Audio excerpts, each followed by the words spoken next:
শোয়ার ঘর থেকে এক সপ্তম শ্রেণীর ছাত্রের মৃতদেহ উদ্ধার ঘিরে চাঞ্চল্য ছড়ালো মালদা জেলার গাজল থানার উত্তর আলীনগর এলাকায়।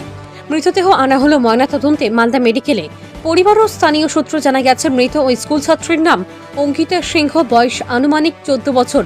মৃত ওই স্কুল ছাত্রী স্থানীয় একলাখি মিশন হাই স্কুলের সপ্তম শ্রেণীতে পড়াশোনা করত। পরিবার ও পুলিশ সূত্রে জানা গেছে, গতকাল পরিবারের সদস্যরা কাজে চলে যায়।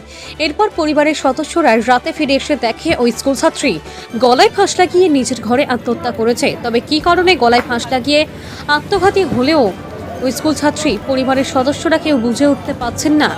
ঘটনায় শোকের ছায়া নেমে এসেছে মৃত স্কুল ছাত্রীর পরিবার সহ গোটা এলাকায়। ঘটনা বলতে ওর বাবা তো হাটে হাটে ডালপুরির দোকান করে এবং ওর মা জমিতে কাজের জন্য গেছিল।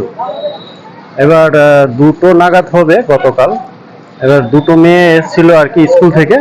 এবার মেয়ে দেখছে আর কি ভিতর থেকে একটা গেটের ফাঁক আছে, ওখান থেকে দেখছে যে কাটাকাটি করছে। তখন আশেপাশে লোককে বলেছে যে আমার দিদি ফাঁসি লেগে গেছে। এখন কি হয়েছিল না হয়েছিল বোঝা তো যাচ্ছে না দাদা, এই হচ্ছে ব্যাপার। কোন ক্লাসে পড়তো? ক্লাস 7-এ। কি অনুমান করছেন আপনারা? আমরা তো ঠিক বুঝতে পারছি না যে কিভাবে কি অনুমান করছি, ঠিক বুঝতে পারছি না কেমন কিভাবে মারা গেছে, ঠিক বুঝতে পারছি না।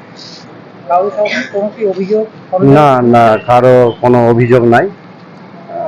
মেয়ের বাবারও থানাও বলেছে কোনো অভিযোগ নাই আর কি। আপনার নাম? আমার নাম ভরতচন্দ্র মণ্ডল। কে হন আপনি? আমি প্রতিবেশী। আর যে মারা গেছে তার নাম? অঙ্কিতা সিংহ।